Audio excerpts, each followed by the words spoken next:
बिस्मिल्लाहिर्रहमानिर्रहीम। अस्सलामु अलैकुम दोस्तों, उम्मीद है आप सब खैर आफियत से होंगे।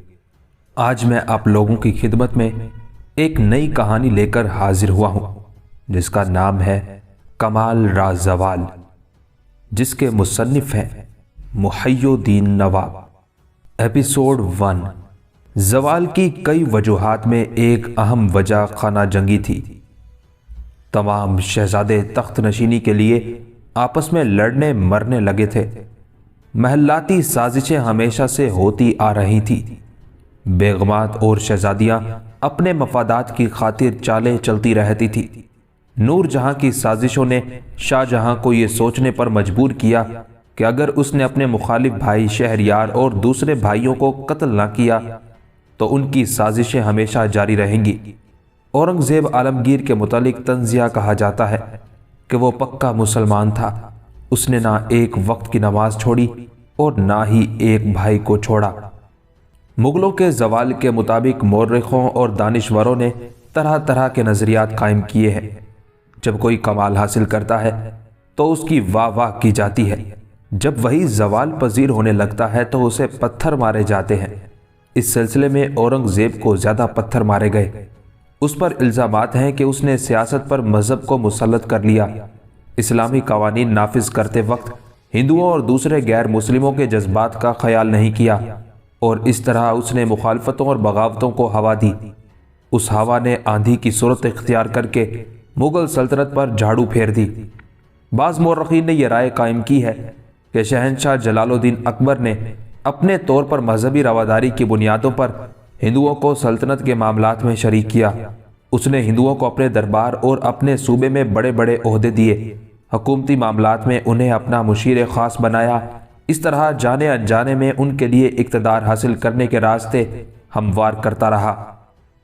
इसी बात को दूसरे पहलुओं से देखा जाए तो उसने हिंदुओं को और ख़ास तौर पर राजपूतों को गले लगाकर बड़ी हद तक नफ़रत और तासुबात को ख़त्म कर दिया। मुग़ल सल्तनत को कायम रखने के सिलसिले में सबसे बड़ा यह फ़ायदा पहुंचा कि हिंदू और मुसलमान एक ही लश्कर में सिपाही बनकर रहते थे और अपने ही हम मज़हब बागियों और दुश्मनों से जंग करके उन्हें पसपा करते थे। इंसान अपनी आम जिंदगी में या शाहाना तर्ज अमल से कोई सही कदम उठाए तो दूसरों की नज़रों में दूसरे पहलुओं से वही कदम गलत हो जाता है। औरंगज़ेब के दौर में उमरा दरबार और दूसरे जागीरदार दरपर्दा उसकी मुखालिफत कर रहे थे। उन्होंने मुख्तलिफ हेले बहानों से ज़मीन से होने वाली आमदनी को शाही ख़जाने तक पहुँचने से रोकना शुरू किया। इस तरह पहली बार मुग़ल हुकूमत माली एतबार से कमज़ोर होने लगी। ज़वाल की एक और वजह यह थी कि अंग्रेज़ आहिस्ता आहिस्ता दूसरे सूबों में कदम जमा रहे थे। तिजारत को फ़रोग़ हो रहा था। छोटी रियासतों के हाकिमों ने और हिंदू बनियों ने उन ताजरों की हिम्मत अफजाई की, उनके साथ मिलकर कारोबार शुरू किया। ये हिंदू बनिए साहूकार और ताजर इस कदर दौलतमंद होते गए कि ये राजाओं, नवाबों, उमरा और मुगल बादशाहों को कर्ज देने लगे और उन्हें अपना एहसान मंद बनाने लगे। ज़वाल की कई वजूहात में एक अहम वजह खाना जंगी थी। तमाम शहजादे तख्त नशीनी के लिए आपस में लड़ने मरने लगे थे। महल्लाती साजिशें हमेशा से होती आ रही थी। बेगमात, शहजादियाँ और कनीज़ें अपने मफादात की खातिर अपने तौर पर चालें चलती रहती थी। नूर जहां की साजिशों ने शाहजहां को मजबूर किया, उसे ये सोचने पर मजबूर कर दिया कि अगर उसने अपने मुखालिफ भाई शहरयार और दूसरे भाइयों को कत्ल न किया, उन्हें अंधा और माजूर न बनाया तो उनकी साजिशें हमेशा जारी रहेंगी। जहां आरा की साजिशों ने औरंगज़ेब को सोचने समझने पर मजबूर किया कि पहले भाइयों और तख्त के दूसरे वारिसों को रास्ते से हटा दिया जाए। औरंगज़ेब आलमगीर के मुतालिक तंज़िया अंदाज में कहा जाता है कि वो पक्का मुसलमान था। उसने एक वक्त की नमाज नहीं छोड़ी और एक भाई को भी नहीं छोड़ा। वो बाद में अपने तमाम बेटों से खौफजदा रहता था। इस अंदेशे में मुब्तला रहता था कि जिस तरह उसने अपने बाप शाहजहां को अपनी उम्र में आखिरी सांसों तक कैदी बनाकर रखा था, इसी तरह उसके बेटे भी उसके साथ यही सलूक करेंगे। फिर आपस में लड़ते मरते रहेंगे। हुकूमती मामलात में मसाइल पैदा होंगे। रियाया का सुकून बर्बाद हो जाएगा। लिहाजा उसने किसी बेटे को कभी हुकूमत के मामलात में मुदाखलत करने की इजाज़त नहीं दी। जिन बेगमात ने उन शहजादों को जन्म दिया था वो फिक्रमंद थी। हर एक की ख्वाहिश थी कि उसका अपना बेटा तख्त नशीन हो। एक बेगम ने आलमगीर से कहा, मेरा बेटा तमाम शहजादों से बड़ा है, उसूलन उसे तख्त का जाननशीन होना चाहिए। हम चाहते हैं कि आप उसे वली अहद बनाने का ऐलान कर दें। आलमगीर ने कहा, हमें ऐसा कोई ऐलान करना होता तो बहुत पहले कर चुके होते। हम आपको भी समझाते हैं और दूसरी बेगमात को भी यही समझाया करते हैं कि अपने साहबजादों को ऐशो इशरत की ज़िंदगी से बाज रखें, इन्हें ज़्यादा से ज़्यादा तालीम और फ़न सिपागरी की तरफ माइल करती रहे। एक वक्त आएगा जब हम देखेंगे कि इनमें कौन सबसे ज़्यादा काबिल और हुकूमत करने का अहल है, फिर उसे ही तख्त पर बिठाया जाएगा। बेगम ने कहा, फ़िलहाल आप हमारे बेटे को कोई जागीर तो अता कर सकते हैं। शहजादों को जागीरें अता करने का मतलब ये होता है कि उन्हें वहाँ का हाकिम बना दिया जाए। वहाँ वो अपनी फ़ौजें तश्कील देते हैं, बादशाह की लाइल्मी में अपनी मनमानी करते हैं, रफ्ता रफ्ता फ़ौजी कुव्वत बढ़ाते हैं, फिर अपने ही बादशाह पर लश्कर कशी से बाज नहीं आते। वो इसी तरह से तमाम बेगमात को मायूस कुन जवाब दिया करता था, लेकिन वो औरतें मायूस होने वाली नहीं थी। सभी अपने अपने शहजादे के बारे में फ़िक्रमंद थी कि उनका मुस्तकबिल क्या होगा, तख्त होगा या तख्ता होगा। वो देखती और सुनती आई थी कि माजी में अपने ही शहजादों ने तख्त व ताज के लिए कत्ल व गारत गरी का बाजार गर्म किया था। एक ही बाप और एक ही माँ की औलाद होने के बावजूद एक दूसरे की लाश पर से गुजरते हुए तख्त शाही तक पहुँचते रहे थे।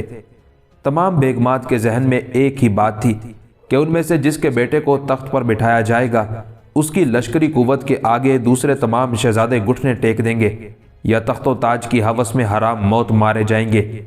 वो तमाम बेगमातें महल से बाहर दरबार शाही के मामलात को बहुत अच्छी तरह समझती थी। वो अपने तौर पर मालूमात हासिल करती रहती थी। मालूमात ये थी कि मराठे, सिख और रोहिला कौम के बागी औरंगजेब आलमगीर के लिए दर्द सर बनते रहते थे। तमाम जागीरदार खिराज के तौर पर भारी रकमें खजाने तक नहीं पहुंचाते थे। दरबारी उमरा बदलते हुए हालात को देखकर अपने तेवर बदल रहे थे। उनके अंदर भी इक़्तिदार हासिल करने की हवस पैदा हो रही थी। उन उमरा के कई गिरोह बन गए थे। हर गिरोह ये चाहता था कि किसी शहजादे को अपना आला-ए-कार बनाकर उसे तख्ते शाही तक पहुंचाया जाए। ऐसे वक्त महल में रहने वाली बेगमात ने अपने ख्वाजा सिराओं, उर्दा बेगनियों के जरिए उन उमरा से राब्ता किया। मुख्तलिफ बेगमात ने मुख्तलिफ उमरा के गिरोह से ये वादा किया कि उनके बेटे को मुस्तकबिल का बादशाह बनाया जाएगा तो वो उन्हें लाखों रुपए पेशगी के तौर पर अदा करेंगी। बाद में उन्हें ज़्यादा से ज़्यादा रियायतें दी जाएंगी और उनके जो भी मुतालबात होंगे वो सब पूरे किए जाएंगे। आलमगीर एक हुक्मरान की हैसियत से इस कदर ताकतवर था कि उसके खिलाफ बगावत करने का हौसला किसी में नहीं होता था। सभी मुनासिब वक्त के इंतज़ार में थे और फिलहाल मुनासिब वक्त यही समझ में आ रहा था कि आलमगीर इस दुनिया से हमेशा के लिए कूच कर जाए, तभी बात बनेगी। लेकिन बड़ी बेगम में सब्र व तहम्मुल नहीं था। वो अपने बेटे अकबर यानी मोहम्मद सुल्तान को जल्द से जल्द तख्त नशीन होते देखना चाहती थी। उसने एक बहुत ही ताकतवर उमरा के गिरोह से राब्ता किया। उस गिरोह का अमीर सादत अल मुल्क ज़्यादा से ज़्यादा जागीरें और मालो दौलत समेटने की फ़िक्र में रहता था। उसे मुग़ल ख़ानदान की वफादारी और मुल्क व कौम की कोई फ़िक्र नहीं थी। उसने नादिर शाह को दहली पर हमला करने की दावत दी थी। वो जानता था कि नादिर शाह महज लुटेरा है। हमला करने और फतह हासिल करने के बाद हिंदुस्तान में नहीं रहेगा, खजाना लूट कर वापस चला जाएगा और जाते जाते उसे वहाँ का हाकिम बना देगा। शहजादा अकबर की माँ ने सादत अल मुल्क से खुफिया तौर पर राब्ता किया और उससे कहा, आप हुक्मरान बनने के ख्वाब देख रहे हैं। अगर ज़िले सुबहानी आलमगीर के बाद आपको ऐसा कोई मौका मिला तो शाही लश्कर के सिपह सालार और तुज़क अमीर आपको हुक्मरान की हैसियत से तस्लीम नहीं करेंगे। इसके लिए लाजमी होगा कि आप किसी मुग़ल शहजादे को तख्त पर बिठाएं और उसके साथ मिलकर हुकूमत करें। सादत अल मुल्क ने कहा, आप दुरुस्त फरमाती हैं। आइंदा हमारे लिए लाजमी होगा कि हम किसी भी मुग़ल शहजादे का ताउन हासिल करें। क्या आप इस सिलसिले में हमारा साथ देना चाहती हैं? बेशक हम चाहते हैं कि हमारे बेटे को जल्द से जल्द तख्त पर बिठाया जाए। इसके लिए हम आपके तमाम मुतालबात मानने को राज़ी हैं। ज़िले सुबहानी आलमगीर शहजादों के मामले में बहुत मोहतात हैं। उन्होंने किसी को जागीर अता नहीं की। शहजादों को महल से और दारुल सल्तनत से बाहर जाने की इजाज़त नहीं देते। اپنی فوجی قوت حاصل کرنے اور اپنے باپ سے بغاوت کرنے کے لیے لازمی ہے کہ وہ دارالسلطنت سے دور ایسی جگہ جائے جہاں ہم باغی راجاؤں اور مہاراجاؤں کو متحد کر کے آپ کے بیٹے کے لیے ایک لشکر ترتیب دے سکے۔ بیگم نے کہا، آپ جو چاہتے ہیں وہی ہوگا۔ میرا بیٹا شکار کے بہانے یہاں سے جائے گا، پھر آپ اسے اپنے ساتھ جہاں چاہیں گے اسے لے جا سکیں گے۔ اس منصوبے کے مطابق شہزادہ اکبر ایک دن شکار کھیلنے کے بہانے محل سے نکلا۔ اس کے ساتھ دوسرے شکاریوں اور سپاہیوں کی ٹولی تھی۔ جب وہ شکارگاہ تک پہنچنے کے لیے ایک جنگل سے گزرنے لگا تو ایسے وقت ان سب کی نظریں بچا کر وہاں سے فرار ہو گیا۔ پھر ایک مقررہ مقام پر سعادت الملک کے ساتھیوں سے آ کر مل گیا۔ اس کے فرار ہونے پر اورنگزیب عالمگیر نے اپنی بیگم کا سختی سے محاسبہ کیا۔ بیگم نے قسمیں کھا کر یقین دلایا، ہم نہیں جانتے کہ ہمارا بیٹا اچانک کہاں چلا گیا ہے، کہاں گم ہو گیا ہے۔ ایسا بھی تو ہو سکتا ہے کہ وہ خود کہیں نہ گیا ہو، دشمنوں نے اسے اغوا کیا ہو۔ اگر ایسا ہے تو اسے کہیں قیدی بنا کر رکھا گیا ہوگا۔ ہم اس کے لیے پریشان ہیں، پتہ نہیں اس کے ساتھ کیسا سلوک کیا جا رہا ہوگا۔ عالمگیر نے اپنے سپاہیوں اور اپنے خاص آدمیوں کو حکم دیا کہ شہزادہ اکبر کو تلاش کیا جائے۔ جب دشمنوں اور باغیوں پر شبہ ہوگا کہ انہوں نے شہزادے کو اغوا کیا ہے تو ان پر لشکر کشی کی جائے گی۔ کئی ماہ تک سراغ نہ ملا کہ وہ کہاں گم ہو گیا ہے۔ پھر ایک دن ایک صوبے کا حاکم اپنے علاقے سے فرار ہو کر عالمگیر کی خدمت میں حاضر ہوا۔ اس نے کہا، جہاں پناہ ہم جان کی امان چاہتے ہیں۔ ذل سبحانی شاید یقین نہ کرے، شہزادہ محمد سلطان اکبر نے ہم پر لشکر کشی کی ہے۔ ہماری فوج نے مقابلہ کیا لیکن ہم شکست کھانے کے بعد فرار ہو کر آپ کی خدمت میں حاضر ہوئے ہیں۔ عالمگیر نے حیرانی اور بے یقینی سے پوچھا، یہ تم کیا کہہ رہے ہو؟ شہزادہ اکبر نے لشکری قوت کہاں سے حاصل کی ہے؟ صاحب عالم نے باغی راجاؤں مہاراجاؤں کو متحد کیا ہے، ان کے ساتھ مرہٹوں کی فوج بھی شامل ہو گئی ہے۔ ان کی لشکری قوت اتنی زیادہ ہے کہ انہیں صرف شاہی لشکر سے ہی شکست ہو سکتی ہے۔ ہم فریادی بن کر آئے ہیں۔ انہوں نے ہمارے صوبے میں ایسی لوٹ مار مچائی ہے کہ وہاں کے مہاجن ساہوکار اور دوسرے دولت مند سب ہی کنگال ہو گئے ہیں۔ آپ تو مرہٹوں کو جانتے ہی ہیں کہ وہ صرف لوٹ مار کرنے کے لیے حملے کرتے ہیں۔ انہوں نے اس بار بھی یہی کیا ہے۔ عالمگیر نے تزک امیر کو بلا کر حکم دیا، ان باغی مہاراجاؤں پر لشکر کشی کی جائے اور شہزادہ اکبر کو گرفتار کر کے ہمارے سامنے ایک قیدی کی طرح پابا زنجیر حاضر کیا جائے۔ پھر اس نے محل میں آ کر بیگم سے گرجتے ہوئے کہا، تمہارا بیٹا بہت ہی عاقبت نااندیش نکلا۔ اس نے اپنے نام حرام موت لکھ لی ہے۔ ہم نے تمام شہزادوں کو سخت نگرانی میں رکھا تھا تاکہ وہ کبھی ہم سے بغاوت نہ کریں، لیکن شہزادہ اکبر نے کچھ زیادہ ہی چالاکی دکھائی۔ تو بہت جلد اپنے بیٹے کی میت پر ماتم کرنے والی ہو۔ بیگم نے روتے ہوئے کہا، نہیں، ہمارے بیٹے پر رحم فرمائے، وہ نادان ہے، دشمن کے بہکانے میں آ کر اس نے ایسی غلطی کی ہے۔ ہم اسے سمجھائیں گے، وہ آپ کے قدموں میں گر کر معافی مانگے گا اور ہمیشہ آپ کے قدموں میں ہی رہا کرے گا۔ جب اسے ہتھکڑیاں پہنا کر ہمارے سامنے لایا جائے گا تو اس کی کھال کھنچوائی جائے گی، پھر ہم اس کھال کی جوتیاں بنوا کر اپنے پیروں میں پہنیں گے۔ اس طرح تمہاری یہ خواہش پوری ہوگی، تمہارا بیٹا ہمارے قدموں ہی میں رہا کرے گا۔ بیگم جانتی تھی کہ بادشاہ کی ہر بات پتھر کی لکیر ہوتی ہے، وہ جو کہہ دیتا ہے اس پر ضرور عمل کرتا ہے۔ اس کے بیٹے کی سلامتی اسی میں تھی کہ شاہی لشکر سے مقابلہ کرے تو شکست نہ کھائے، اور اگر شکست کھائے تو بادشاہ کے ہاتھ نہ آئے۔ بیگم نے پھر بڑی رازداری سے سعادت الملک کو یہ تحریری پیغام بھیجا، بادشاہ بہت ہی غضبناک ہو رہا ہے، شہزادہ اکبر کو باغی قرار دے کر اس کی بدترین سزا تجویز کر چکا ہے۔ ہم تو خوف کے مارے لرز رہے ہیں، نہ جانے ہمارے بیٹے کا انجام کیا ہوگا۔ اوپر خدا ہے اور نیچے آپ ہی اس کے محافظ ہیں۔ یہ بادشاہ وقت کی ایک بیگم نہیں، ایک ماں آپ سے التجا کرتی ہے کہ ہمارے بچے کو تحفظ دے۔ جب شاہی لشکر سے مقابلہ ہو تو اسے سمجھائے کہ وہ پیش نہ رہے، اگر حالات ناموافق ہو تو وہ گرفتار ہونے سے پہلے وہاں سے فرار ہو جائے۔ سعادت الملک نے جواباً تسلی بخش پیغام بھیجا، آپ خاطر جمع رکھیں، آپ کے شہزادے پر کبھی کوئی آنچ نہیں آئے گی، ہم اسے بادشاہ سلامت کے ہاتھ نہیں لگنے دیں گے۔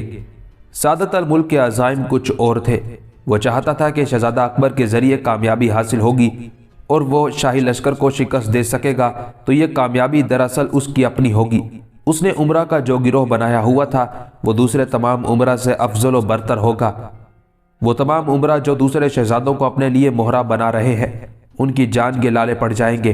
शहजादा अकबर फातेह बनने और तख्त पर बैठने के बाद अपने किसी भाई को जिंदा नहीं छोड़ेगा और उनकी हिमायत करने वाले उमरा को भी तबाह बर्बाद कर देगा। और अगर शहजादा अकबर शाही लश्कर से शिकस्त खाएगा तो सआदत अल मुल्क की यही कोशिश होगी कि वो गिरफ्तार होकर बाप के सामने जाए और ऐसी इबरतनाक सजा पाए कि दूसरे शहजादे उसे देखकर अपने कान पकड़े, अपने हमायती उमरा का अलाकार बनने से इनकार कर दे और बादशाह से तौबा कर ले। उन हालात में सआदत अल मुल्क को यकीन था कि नादिर शाह आकर हमला करेगा तो मालो दौलत लूट कर जाने के बाद उसे वहां का हुक्मरान बना देगा। वो नादिर शाह को हमला करने के लिए दावतनामा भेज चुका था और वहां से जवाब मौसूल हुआ था, जब हमारे हालात मवाफिक होंगे और हमारे नजूमी हमला करने के सिलसिले में नेक साथ का यकीन दिलाएंगे तब हम हिंदुस्तान पर जरूर हमला करेंगे। फिल वक्त आप इंतजार फरमाए। सआदत अल मुल्क ने यह अच्छी तरह समझ लिया था कि शहजादा अकबर की शिकस्त होगी तो उसकी भी शामत आ जाएगी। जब शहजादा कैदी बनकर आएगा और उस पर तशद्दुद किया जाएगा तो वो सारा भेद खोल देगा कि किस तरह उसकी आकब मादर और सआदत अल मुल्क ने साजिशें की थी और उसे बागी बनाने के लिए शिकार के बहाने शाही महल से फरार होने का मशवरा दिया था। जब जंग शुरू हुई तो सआदत अल मुल्क दारुल सल्तनत से निकलकर एक खुफिया पनाहगाह में चलाया। बागी शहजादे अकबर के झंडे तले कई राजा, महाराजा और मराठे अपनी फौज के साथ आकर मुत्तहिद हो गए थे। अच्छी खासी फौजी कुव्वत थी, फिर भी वो शाही लश्कर के मुकाबले पर ज्यादा देर ना ठहर सके। शहजादा अकबर ने जब शिकस्त के आसार देखे तो वहां से फरार होने लगा। सआदत अल मुल्क ने राजाओं महाराजाओं से कह दिया था कि शहजादा अगर बुज़दिली दिखाए और मुंह फेर कर भागना चाहे तो उसे भागने का मौका न दिया जाए, उसे जख्मी करके बेबसो मजबूर करके बादशाह का कैदी बनने पर मजबूर कर दिया जाए। जब वो फरार होने लगा तो उन राजाओं महाराजाओं के चंद सिपाही जो उसकी ताक में थे उसका रास्ता रोकने लगे, लेकिन अकबर के भी कई हिमायती सिपाही थे जिन्होंने उनका मुकाबला किया और अकबर को फरार होने का मौका दे दिया। शिकस्त का सामना होते ही सिपाही मैदान छोड़कर भागने लगे। शाही लश्कर ने उनका ताकुब किया। उनके सिपह सालार और फौज के आला ओहदेदारों को एक राजा सुमैत गिरफ्तार किया। उस राजा ने औरंगजेब के सामने हाजिर होकर बयान दिया, महाराज अधिराज की जय हो। हम आपसे बगावत करने और आपसे मुकाबला करने की जुर्रत कभी नहीं कर सकते थे, लेकिन आपके अमीर सआदत अल मुल्क ने सिर्फ राजाओं महाराजाओं को ही नहीं शहजादा अकबर को भी बगावत पर आमादा किया। उसने हमें सब्ज बाग दिखाए और हम उसके फरेब में आ गए। सआदत अल मुल्क की शामत आ गई। औरंगजेब आलमगीर ने हुक्म दिया कि उसे दूर दराज तक एक एक इलाके में तलाश किया जाए, कहीं रूपोश होने का मौका ना दिया जाए और बागी शहजादा अकबर का भी ताकुब किया जाए। जो उसे गिरफ्तार करके लाएगा उसे इनामो इकराम से नवाजा जाएगा। शहजादा अकबर वहां से फरार होकर ईरान की तरफ चला गया था, फिर ऐसे गायब हो गया था जैसे कभी इस दुनिया में उसका कभी वजूद ना रहा हो। वो कभी पलटकर शाही खानदान में मुंह दिखाने नहीं आया। आलमगीर गजबनाक हो रहा था। वो चाहता था शहजादा अकबर के बाद दूसरे शहजादों को बगावत करने की जुर्रत ना हो। उसने शहजादा अकबर के बेटे नेकुसियर और उसकी बेटियों को कैद में डाल दिया। बेगम ने एहतजाज किया, ये आप क्या कर रहे हैं? ये आपका पोता है, पोतियां हैं, आप बेटे की सजा अपने पोते पोतियों को क्यों दे रहे हैं? उसने कहा, यह सजा तुम्हें भी मिलनी चाहिए क्योंकि तुमने ऐसी नाखलफ औलाद को पैदा किया है। बेहतर है कि तुम भी अपनी बहू पोते और पोतियों के साथ कैद खाने में रहा करो। उसने अपनी बेगम को भी वहीं पहुंचा दिया। वो चाहता था कि महल की दूसरी बेगमात और शहजादे इबरत हासिल करें और बादशाह वक्त के खिलाफ कभी कोई कदम उठाने की जुर्रत ना करें। उसने ऐसा सख्त रवैया इख्तियार किया था कि उसकी जिंदगी में फिर किसी शहजादे और उनके हिमायती उमरा ने बगावत करने की जुर्रत नहीं की। उसके बावजूद वो सब अंदर ही अंदर खिचड़ियां पकाते रहे और मुनासिब मौके का इंतजार करते रहे। और मुनासिब मौका वही था जब औरंगजेब आलमगीर ने अपनी आखिरी सांसें पूरी की और आही मुल्क अदम हुआ। तमाम उमरा के जमातों को और तमाम शहजादों को खुलकर खेलने का मौका मिल गया। वो सब एक अरसे से खिचड़ियां पका रहे थे और अब वो खिचड़ियां हलक से उतारने के लिए पक कर तैयार हो चुकी थी। उन उमरा के गिरोह में सैयद बिरादरान का गिरोह सबसे ज्यादा मजबूत और जोड़ तोड़ का माहिर था। उन्होंने शहजादा अकबर के बेटे नेकुसियर को कैद खाने से निकालकर तख्त पर बिठाया। नेकुसियर नाअहल था, लेकिन सैयद बिरादरान उसकी पुश्त पर रहकर हुकूमत की बागदौड़ संभाल सकते थे। दूसरी तरफ सआदत अल मुल्क अपनी पनाहगाह से निकल आया था। उसने जहांदार का साथ दिया। जहांदार शाह मरहूम आलमगीर के दूसरे बेटे मोहम्मद मुअज्जम यानी शाह आलम का बेटा था। اس نے حملہ کر کے تخت پر قبضہ جمایا اور نیکو سیر کو پھر قید خانے میں پھینکوا دیا۔ جہاندار شاہ بلا کا عیاش تھا، دن رات رقص، موسیقی اور شراب و شباب میں مست رہتا تھا۔ ایک سکھ حسینہ لال قور کا دیوانہ ہو گیا تھا، اس کے بغیر نہ سوتا تھا نہ جاگتا تھا۔ وہ حسینہ اپنی ریشمی زلفوں سے اس کے بدن کے کچھ حصوں کو سہلاتی تھی، تب اس کی آنکھ لگتی۔ جب اسی طرح سہلاتے ہوئے گنگناتی تھی تو وہ نیند سے بیدار ہوتا تھا۔ دوسرے شہزادے فروخ سیر نے عمرہ کے ایک گروہ سید برادران کی بھرپور مدد حاصل کر کے جہاندار شاہ پر حملہ کیا۔ ساہو گڑھ کے مقام پر جب دونوں فوجیں ایک دوسرے سے ٹکرائی تو جہاندار شاہ کی فوج کے پچھلے حصے میں طوائفوں اور سازندوں کی ٹولی تھی۔ آگے فوج لڑ رہی تھی، پیچھے مغلیہ بادشاہوں کا سپوت رنگ رلیاں منا رہا تھا۔ لال قور اس کا پہلو گرما رہی تھی۔ طوائفیں اپنے اپنے بدن کے زاویے پیش کرتی ہوئی جھوم جھوم کر رقص کر رہی تھی۔ ایسی عیاشی اور غفلت کے باوجود اس جنگ میں جہاندار کا پلڑا بھاری ہو رہا تھا، کیونکہ شاہی لشکر میں بندوقوں، توپوں اور سپاہیوں کی تعداد بہت زیادہ تھی۔ لیکن اچانک ہی شہزادہ فروخ سیر کے ایک سپہ سالار نے فوج کا ایک دستہ لے کر عقب سے حملہ کیا، جہاں رقص و سرور کی محفل عروج پر تھی۔ ایسے زبردست اور اچانک حملے سے شاہی فوج تتر بتر ہو گئی۔ شکست کا سامنا ہوتے ہی لال قور بڑی چالاکی سے جان بچا کر فرار ہو گئی۔ جہاندار گرفتار ہو گیا۔ فروخ سیر نے تخت نشین ہوتے ہی سب سے پہلے اپنے بھائی جہاندار شاہ اور اس کے لڑکے شہزادہ اعزاز الدین کو قتل کرا دیا۔ اس کے بعد اپنے چھوٹے بھائی محمد ہمایوں بخت اور علی تبر کو اندھا کرا دیا۔ یہ شہزادے مغل خاندان کی آخری نسلوں میں سے تھے۔ شاہ جہان اور عالمگیر کے دور سے اپنے ہی بھائیوں کو قتل کرنے، اندھا کرنے اور طرح طرح کی اذیتیں دے کر مار ڈالنے کا جو سبق حاصل کیا تھا، اسی پر یہ بھی عمل کر رہے تھے۔ ایسے وقت یہ کہنا چاہیے، تمہاری تہذیب اپنے خنجر سے آپ ہی خودکشی کرے گی۔ جو شاہ کے نازک پہ آشیانہ بنے گا ناپائیدار ہوگا۔ فروخ سیر نے تخت پر بیٹھتے ہی منمانی شروع کر دی۔ سید برادران سے جو وعدہ کیا تھا اس سے منحرف ہو گیا۔ ان کے ناجائز مطالبات ماننے سے انکار کرنے لگا۔ یہ بھول گیا تھا کہ دولت اور فوج کی تنخواہ اور راشن ان سید برادران کے ہاتھوں میں ہے۔ سید برادران نے حکم دیا کہ فروخ سیر کو حرم سے گرفتار کر کے لایا جائے۔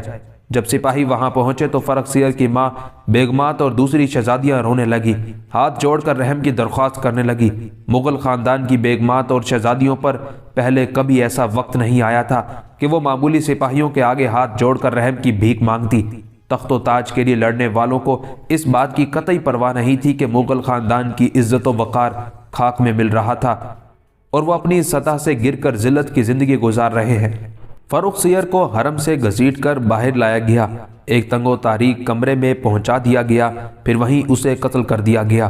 اسے قتل کرانے کے بعد سید برادران کو کوئی اور شہزادہ نہیں مل رہا تھا۔ جو شہزادے رہ گئے تھے وہ سعادت الملک اور غلام قادر روہیلہ کے ہاتھوں کھیل رہے تھے۔ باقی یا تو قتل ہو گئے تھے یا انہیں اندھا کرا دیا گیا تھا۔ آخر سید برادران نے ایک شہزادے کو قید سے نکال کر تخت پر بٹھا دیا۔ تخت نشینی کے معاملے میں دیر نہیں کی جا سکتی تھی، کیونکہ مخالف گروہ والے ان سے بازی لے جا سکتے تھے۔ لہٰذا قید خانے سے نکالے جانے والے شہزادے کو جب تخت پر بٹھایا گیا تو اس کی یہ حالت تھی کہ انتہائی میلا کچیلا تھا۔ اس کے کپڑے بدلنے کی بھی فرصت نہیں ملی تھی۔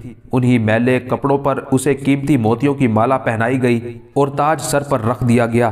وہ تاج جس میں دنیا کا سب سے قیمتی ہیرا کوہ نور جڑا ہوا تھا، وہ تخت طاؤس جس کی خوبصورتی اور شاہی دبدبہ بے مثال تھا۔ مغلیہ دور کی کتنی ہی چیزیں قابل فخر تھی، ان سب کی قدر و قیمت اور تاریخی اہمیت کو خاک میں ملایا جا رہا تھا۔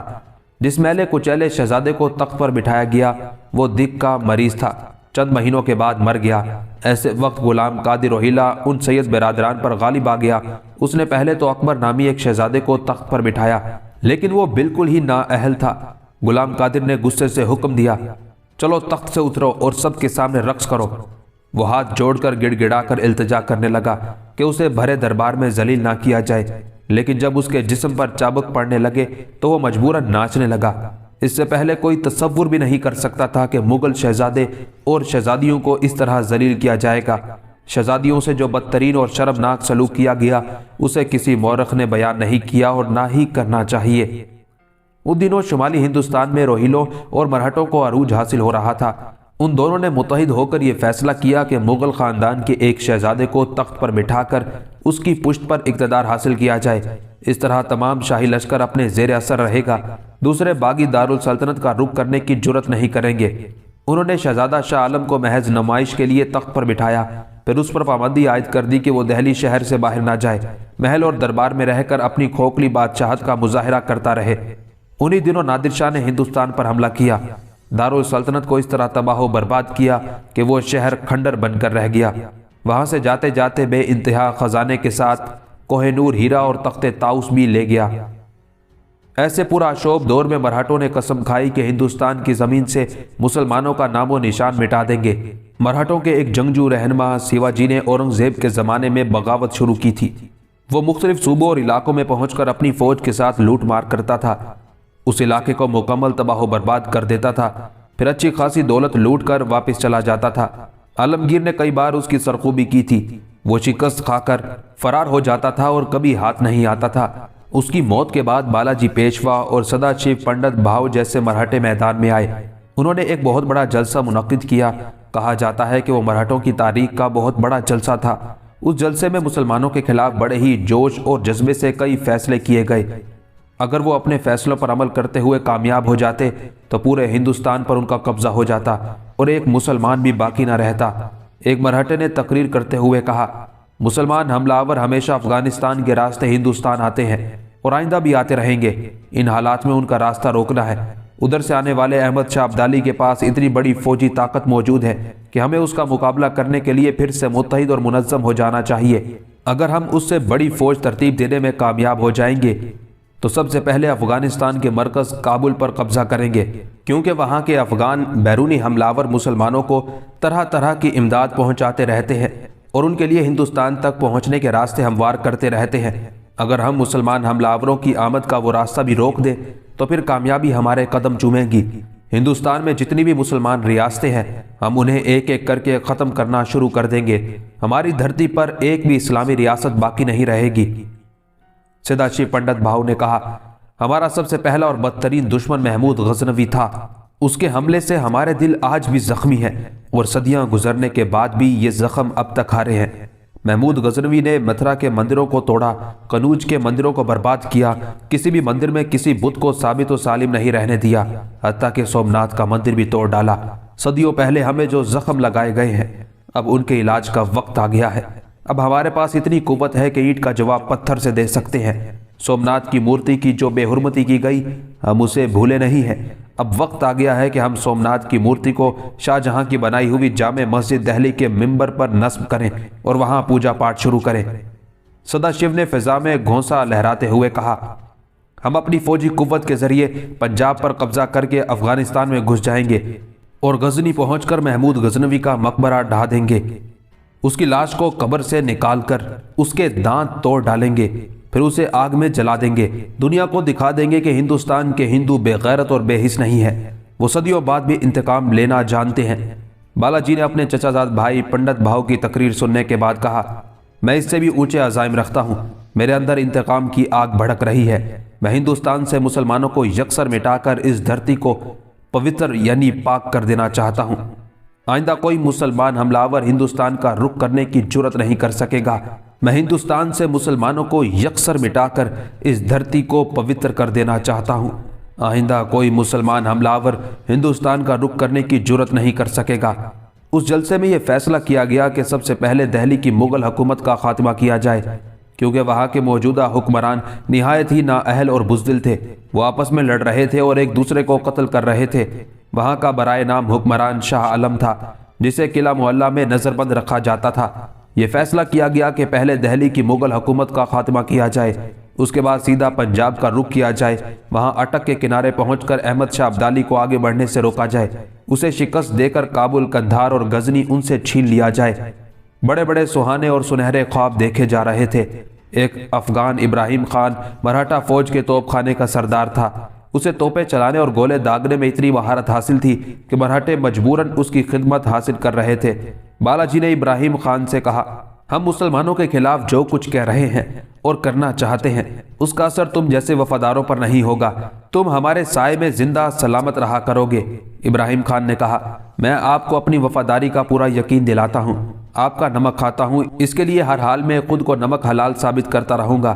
آپ میرے ملک افغانستان پر حملہ کریں گے تب بھی میں آپ کا وفادار رہوں گا، مگر ایک چیز ناقابل برداشت ہے، اور وہ یہ کہ جامع مسجد دہلی کے ممبر پر سومناتھ کی مورتی نصب کی جائے گی تو میرا ایمان، میرا دل و دماغ اسے برداشت نہیں کرے گا۔ پھر میں اپنے تمام افغان ساتھی اس کے خلاف احتجاج کرتے ہوئے اپنی جانیں قربان کر دیں گے۔ ابراہیم خان کو یقین دلایا گیا کہ جامع مسجد دہلی کے ممبر پر سومناتھ کی مورتی نہیں رکھی جائے گی۔ سدا شیو بڑی نفرت سے ابراہیم خان کو دیکھ رہا تھا۔ ابراہیم خان اور دوسرے مسلمان سپاہی مراٹھوں سے وفاداری ثابت کرتے آئے تھے۔ پنڈت بھاؤ خاموش ہوا، لیکن کسی بھی مسلمان پر بھروسہ کرنے کے لیے کبھی راضی نہیں رہتا تھا۔ وہ اس قدر متعصب تھا کہ اپنے ہی لشکر کے مسلمان سپاہیوں سے فاصلہ رکھ کر بات کرتا تھا تاکہ مسلمانوں کا سایہ بھی اس پر نہ پڑے۔ انہوں نے ایک عظیم الشان لشکر تشکیل دیا اور اس کا سپہ سالار سدا شیو پنڈت بھاؤ کو بنایا۔ اس لشکر کے علاوہ بالاجی کی بھی ایک فوج تھی جس میں 5 لاکھ سپاہی تھے۔ جب یہ لشکر پونا سے روانہ ہوا تو دکن کے ہندو جوش و خروش سے نعرے لگا رہے تھے۔ راستے میں جو شہر، قصبے اور گاؤں ملتے تھے وہاں کے ہندو ان فوجیوں کا بڑی گرم جوشی سے استقبال کرتے تھے، فوجیوں پر پھول برساتے تھے۔ اکثر مسلمان گھروں میں چھپ جاتے تھے یا جنگلوں میں چلے جاتے تھے، کیونکہ مسلمانوں کو دیکھتے ہی فوج کے سپاہی ان پر ٹوٹ پڑتے تھے، انہیں زد و کوب کرنے کے بعد قتل کر دیتے تھے۔ ان کے گھروں کو لوٹ لیا جاتا تھا اور ان کی عورتوں کی بے عزتی اور بے حرمتی کی جاتی تھی۔ بالاجی پیشوا کے ایک بھائی کو ایک مسلمان طوائف نے جنم دیا تھا، اس کا نام بھیشن سنگھ تھا۔ پنڈت بھاؤ نے بالاجی سے کہا، آپ کا ایک بھائی مسلمان عورت سے ہے اور وہ ہمارے ساتھ کھانے پینے میں شریک ہو جاتا ہے۔ پھر اس نے بھیشن سنگھ کو بلا کر کہا، یہاں ہم سب سرداروں کی رائے یہ ہے کہ تم مسلمان ہو جاؤ تاکہ ہندو سردار تمہارے ساتھ کھانا نہ کھائیں، پانی نہ پئیں اور ان کا دھرم خراب نہ ہو۔ بھیشن سنگھ نے کہا، بے شک میری ماں مسلمان تھی، لیکن میں ہمیشہ ہندو عورتوں اور ہندو مردوں کے ساتھ زندگی گزارتا آیا ہوں۔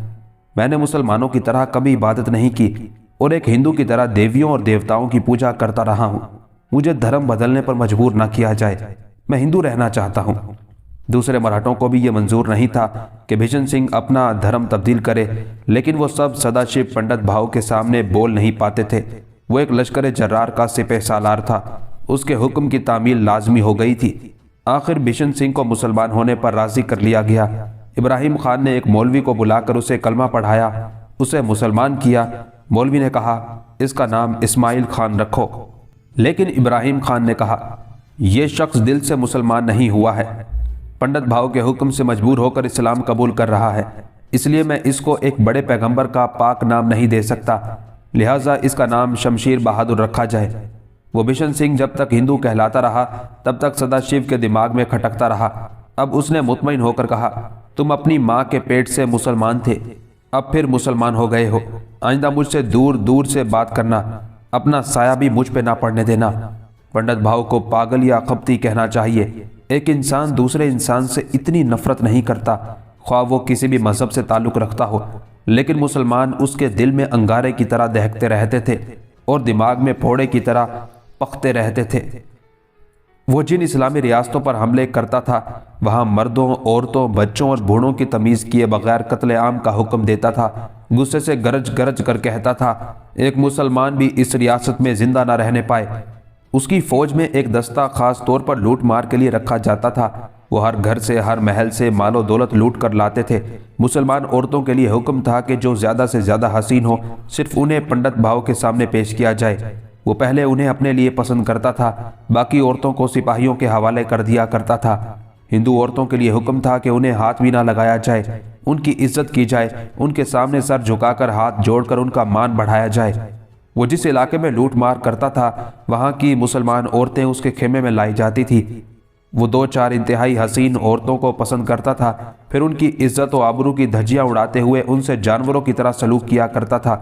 آخر تھک ہار کر انہیں لاتے مار کر خیمے سے نکال دیا کرتا تھا۔ اس کے بعد اپنے بستر پر لیٹ کر گہری گہری سانسیں لیا کرتا تھا، جیسے پوری مسلمان قوم کی ایسی کی تیسی کرنے کے بعد اطمینان حاصل ہو رہا ہو۔ اب سے پہلے احمد شاہ ابدالی نے ہندوستان پر حملے کیے تھے، پھر واپس چلا گیا تھا۔ پچھلی بار واپس جاتے وقت اس نے یعقوب علی خان کو دہلی میں قلعہ دار بنایا تھا۔ جب پنڈت بھاؤ کی مراٹھا فوج زلزلہ پیدا کرتی ہوئی دہلی کی طرف آئی تو اس وقت محمد شاہ رنگیلے کا بیٹا احمد شاہ برائے نام بادشاہ تھا۔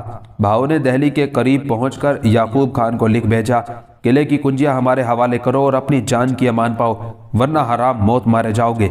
याकूब अली ने जवाबन लिख भेजा, मैं अहमद शाह अब्दाली का नमकख्वार हूँ। उसने मुझे दहली शहर का मुहाफिज बनाया है। मैं आखिरी सांसों तक लड़ने का हौसला रखता हूँ। मैं किले की कुंजियां तुम्हारे हवाले नहीं करूँगा।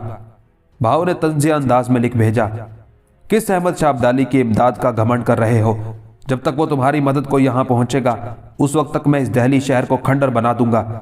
लिहाजा खैरियत चाहते हो तो खामोशी से मेरे हुक्म की तामील करो। याकूब अली ने अपनी दानिश में शहर और किले के बचाव के लिए बड़े अच्छे इंतजाम किए थे, लेकिन वो जानता था कि मराठों की 3 लाख से ज्यादा की फौज के सामने वो ठहर नहीं पाएगा। ऐसे वक्त दरियाए जमुना चढ़ा हुआ था। अहमद शाह अब्दाली की फौज दरिया अबूर करके उसकी मदद के लिए नहीं पहुंच सकती थी। इसके बावजूद वो सदाशिव के आगे घुटने टेकने पर आमादा नहीं था। पंडित भाव ने चारों तरफ से किले का मुहासरा कर लिया और गोलाबारी शुरू कर दी। ऐसे ही वक्त अहमद शाह अब्दाली के वजीर आजम अशरफ अल वज़रा का खत आया। उसने लिखा था, दहली शहर में जंग ना होने दो, हमारे मुट्ठी भर सिपाही मारे जाएंगे और रियाया की जानो माल को भी बहुत नुकसान पहुंचेगा। तुम जंगी मसलहत की बिना पर फिल वक्त भाव से सुलह कर लो। किले की कुंजियां उसके हवाले कर दो। जब वो फतह के नशे में सरशार होकर दहली से आगे बढ़ेगा तो हम एक खुले मैदान में उसके होश उड़ा देंगे। याकूब अली ने हुक्म की तामील की और किले की कुंजियां सदाशिव के हवाले कर दी। यूं दहली पर कब्जा करना मराठों के लिए बहुत बड़ी बात थी। वो अब तक छोटी छोटी मुसलमान रियासतों को पामाल करते आए थे। इस बार उन्होंने दारुल सल्तनत पर कब्जा जमा लिया था। उन्होंने अपनी आदत के मुताबिक इस शहर में भी लूट मार का बाजार गर्म रखा। माले गनीमत के तौर पर जो मुसलमान हसीन औरतें उठाकर लाई गई उन्हें पहले पंडित भाव के सामने पहुंचाया गया। उसने 2 इंतहाई हसीन दोशीज़ाओं को पसंद किया, फिर बाकी औरतों के लिए हुक्म दिया, इन्हें ले जाओ और आपस में बांट लो। वो तमाम औरतें चली गईं। उसकी ख्वाबगाह में सिर्फ 2 हसीन लड़कियां रह गई थी।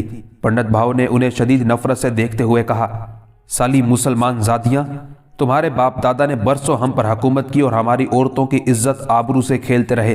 अब तुम्हारी बारी है। मैं अपनी धरती पर किसी भी मुसलमान औरत की आबरू को सही सलामत नहीं रहने दूंगा। यह कहकर उसने दोनों लड़कियों की पिटाई की, फिर उनके लिबास फाड़ने लगा। वो बुरी तरह सहमी हुई थी, तकलीफ से चीख रही थी, चिल्ला रही थी और वो कह रहा था, जब मुसलमान मरते वक्त चीखते चिल्लाते हैं और औरतें इज्जत आबरू की दुहाइयां देती हैं तो मुझे बहुत अच्छा लगता है। खूब चीखती रहो, खूब चिल्लाती रहो। उनमें से एक दोशीज़ा ने पीछे हटकर कहा, रुक जा भाव, अगर तू मुसलमानों का दुश्मन है तो फिर मुझ पर क्यों जुल्म कर रहा है? मैं तो हिंदू हूं और तेरी तरह मराठा कौम से ताल्लुक रखती हूं। उसने हैरानी और बेयकीनी से उसे देखते हुए कहा, तू झूठ बोलती है। मेरे इंतकाम से बचने के लिए मुसलमान से हिंदू बन रही है। मैं भोलेनाथ शिव शंकर की कसम खाकर कहती हूं और हमारी मराठा कौम के सबसे पहले देशभक्त शिवाजी की भी कसम खाकर कहती हूं, मैं हिंदू हूं। मेरा नाम सरला खोटे है। भाव ने कहा, अगर तू सच कह रही है तो हमारे आदमी तुझे इन मुसलमान औरतों के साथ क्यों ले आए हैं? सरला खोटे ने कहा, तेरे आदमी अकल के अंधे हैं। वो हमें बाजार हुस्न से उठाकर लाए हैं। वहां तो हर मजहब, हर जात और हर कौम की लड़कियां होती हैं। जिस तरह गेहूं के साथ घिन भी पिस जाता है, इसी तरह मैं पिसने के लिए यहाँ आ गई हूँ। इस बार वो मराठा जबान में बोल रही थी। सदाशिव ने फौरन ही चादर उठाकर उस पर डालते हुए उसके बदन को छुपाते हुए उसके आगे हाथ जोड़ दिए, फिर सर झुकाकर कहा, मेरे आदमियों से बड़ी भूल हुई। मैं तुम्हें बड़ी इज्जत से अच्छी खासी रकम देकर तुम्हारे घर वालों के पास तुम्हें पहुंचा दूंगा। वह हंसते हुए बोली, मेरा घर होता तो क्या मैं बाजार हुस्न में होती? तू पहला मर्द है जिसने मेरा लिबास तार तार किया है। अब मैं किसी दूसरे मर्द का मुंह नहीं देखूंगी। दिन रात तेरे साथ रहूंगी। तू महल में रहे या मैदान जंग में, तेरी खिदमत करती रहूंगी। ये कहकर वो उसके कदमों में झुक गई। उसने उसे कदमों से उठाते हुए कहा, तू बहुत सुंदर है। तूने मेरा दिल जीत लिया है। बेशक अब तू मेरे साथ रहा करेगी। उसने अपनी दासियों को बुलाकर कहा, ये सरला खोटे है, आज से मेरी घरवाली है। इसे महल के एक पुरतकल्लुफ कमरे में ले जाकर इज्जत और आराम से रखो और इसकी हर जरूरत पूरी करती रहो। सरला खोटे उन दासियों के साथ किले के दूसरे कमरे में आ गई। वहां उसने लिबास तब्दील किया, फिर दासियों को हुक्म दिया, मैं तन्हाई चाहती हूँ, तुम सब यहाँ से जाओ। वो सब चली गई। उसने दरवाजे को अंदर से बंद किया, फिर आहिस्ता आहिस्ता चलती हुई, संजीदगी से सोचती हुई एक आरामदेह मखमली बिस्तर पर आकर चारों शाने चित हो गई। उसका नाम सरला खोटे नहीं, सलीमा बानो था। उसने बड़ी हाजिर दिमागी से काम लेकर पंडित भाव के जानवरों जैसे सलूक से खुद को बचाया था। वो सुनती आई थी कि मराठे फौजी कुव्वत और इक़्तिदार हासिल करते आ रहे हैं और उन्होंने मुसलमानों को हिंदुस्तान की धरती से नीस्तो नाबूद कर देने की कसम खा ली है। बाजार हुस्न में जो लोग उसका गाना सुनने और रक्स देखने आते थे वो कहा करते थे कि मराठे खौफ व दहशत की इलामत बन चुके हैं। वो जिस इलाके से गुजरते हैं मुसलमानों को सफ़ाई हस्ती से मिटा देते हैं। फिर वही मुसलमान रह जाते हैं जो उनकी आमद से कबल या उनके बाद किसी तरह बच बचा कर फरार होते हैं और जंगलों में जाकर पनाह लेते हैं। सलीमा ने देखा था कि दिल्ली में मुगल सल्तनत के गुब्बारे से हवा निकल चुकी है और दूसरी इस्लामी रियासतें एक दूसरे से मुत्तहिद नहीं हैं, इसलिए मराठे उन्हें कुचलते जा रहे हैं। दिल्ली के मुसलमान बस एक ही बात कहते थे कि ऊपर खुदा है और नीचे अहमद शाह अब्दाली है, हम उसी से आस लगाए बैठे हैं। वो ये सोच कर सहम जाती थी कि मराठों ने दिल्ली पर हमला किया तो हमारा क्या बनेगा, क्या वो मुझसे भी जानवरों जैसा सलूक करेंगे। उन्हीं दिनों से उसके दिमाग में एक खिचड़ी पक रही थी और उसने ये सोच लिया था कि ऐसा वक्त आएगा तो उसे क्या करना चाहिए। एक ही बात समझ में आई थी कि फौरन मुसलमान से हिंदू बनकर अपना बचाव करना चाहिए। अब मौजूदा हालात ने उसे मराठा फौज के सबसे बड़े सिपह सालार सदाशिव पंडित भाऊ के पास पहुंचा दिया था। वो चाहती तो पंडित भाऊ का एतमाद हासिल करने के बाद हिंदू बनकर उससे दूर कहीं जा सकती थी। उसने सोचा, आखिर बाजार वाली हूँ, मेरे लिए हिंदू क्या और मुसलमान क्या, हर मजहब, हर जात, हर कौम के लोग मेरे कोठे पर आते हैं। अगर मैं पंडित भाऊ की घरवाली बनकर रहूंगी तो कोई फर्क नहीं पड़ेगा। इस बदबख्त के अंदर मुसलमानों के खिलाफ जहर भरा हुआ है। अगर मैं जहानत और हाजिर दिमागी से काम लेती रहूंगी तो इस शैतान के अंदर का सारा जहर निचोड़ कर रख दूंगी। वो उठ कर बैठ गई। बड़े अज़्म व हौसले से सोच रही थी। पहाड़ जैसा हाथी तीरों तलवार से बासानी नहीं मरता, मगर उसे एक चूंटी मार डालती है। पंडित भाऊ को कोई फौजी कुव्वत ज़ेर करे या ना करे, मगर एक तवाइफ उसे जहन्नम में ज़रूर पहुंचाएगी।